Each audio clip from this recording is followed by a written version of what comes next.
Good afternoon, you lovely people. My name is David, and welcome back to Back Trail Adventures. And you join me today on what is day 8 of my 1-month hike through Belgium into Luxembourg.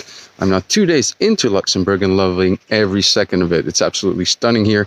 And right now I am actually set up in my stop of the night. As you can see, there are worse places to be. Near a really nice water source. It's extremely nice. I actually took a foot bath when I arrived just to get it cool. And I'm all set up. So I thought, given the sun, I would give you a little tour of my tent setup, how I'm taking care of my whole 30-day hike and what I'm sleeping in, the kind of gear I took with me, and possibly some tips and tricks that you might be able to use to go on your own back trail adventures. So follow me as I take you over to my tent. Now, when you go with regards to tents on such a hike, you want to go for something really lightweight. And lightweight tents on the market, there's one tent that got more reviews than the rest, and I did decide to go for it at the end, which is the Hubba Hubba NX from MSR. I know it's a funny name, my wife loves it. And they make several variants of the tents, the smallest one being a one-person tent, which is a kilo and 200 grams or 190 grams. I didn't go for that one. I decided to go for the two-person tent purely because of comfort and luxury. And as you can see, it's still not very large. It doesn't have that much of a big footprint, but I can stash all my gear in it and actually spend quite a lot of time in it. Remember, it gets dark quite soon, so I'm spending a lot of hours in this thing, and I'm kind of happy to have the extra space. Now, this is the whole setup. As you can see, I'm still drying my towel. I got my little cook setup, also extremely compact. Everything folds away. Everything is in here. You want to be able to dry it, wash it, turn it on.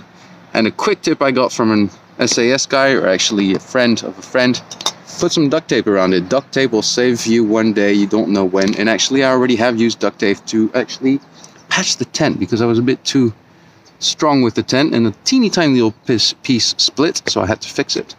So this is what I've been cooking with the last couple of days. As I said earlier, I did have a whole plate and mug set up, but I've never really used it. Everything fits in here very, very easily. It's very compact, so easy to carry around. Next to that, you have my layering system, or at least this is my mid layer from Arc'teryx. I use this all the time underneath my windproof jacket, which I usually hike in. Great thing to have. It also has my gloves and my hat in it, like my cap. Keep me nice and warm. And of course, the bulletproof sitting pad from Exped, which I've been using all the time. 40 grams, get one, seriously, if you're hiking. This weighs nothing and it will save your ass, literally.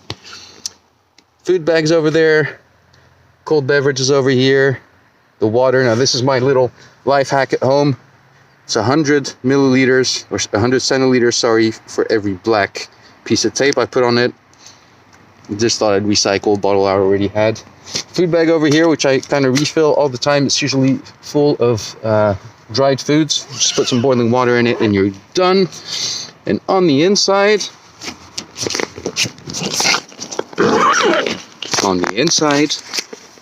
get the sleep set up. I actually have a Rab Ascent 500 sleeping bag, which is a down sleeping bag here. It weighs just above a kilo. It's extremely warm. It's kept me very comfortable for the last couple of nights. And the sleeping mat, which is down here, which is an an Exped, a Thermarest Pro Light Plus. And I actually did go for the woman's mat. A few nights ago, as I mentioned in earlier videos, my sleeping mat literally exploded on me. I ended up with a massive bubble on the head end, so I couldn't sleep properly. So I had to reach out to a company in Belgium while I was doing my pit stop in Bastogne. And the only thing they had that was relatively lightweight and had the R rating I needed, which is basically the rating you need to check if you want something to keep you warm, was a woman's mat. My mat was 340 grams, this one's 620 grams, and it's not as comfortable, but it'll make do. It's self-inflatable. It does take up more space in my bag, but hey, that's the price to pay, and I needed something to carry me on for the coming 3 weeks. No way I could survive without it. In a nutshell, that is my setup for the whole tour. I have, of course, a change of clothes, but that's about it. I did put a ground sheet underneath the tent, which is quite important to protect the base of it. I mean, you don't know what you're going to be putting your tent on, but just in case, it's not worth getting a hole or a tear in there. And it also protects the bottom of the tent from being too muddy, which is always a good thing, especially every morning when you have to clean the whole setup. So that's it for this afternoon. I hope you enjoyed the tour of my little tenting setup. If you have any questions, any tips, stuff I forgot and should have taken into account, please let me know in the comments below. If you want to keep up to date to my story and the adventures I'm going to be going through, subscribe and turn on the notifications. You know how it works. In any case, I hope you're healthy and happy, and I look forward to seeing you all on the trails. Take care.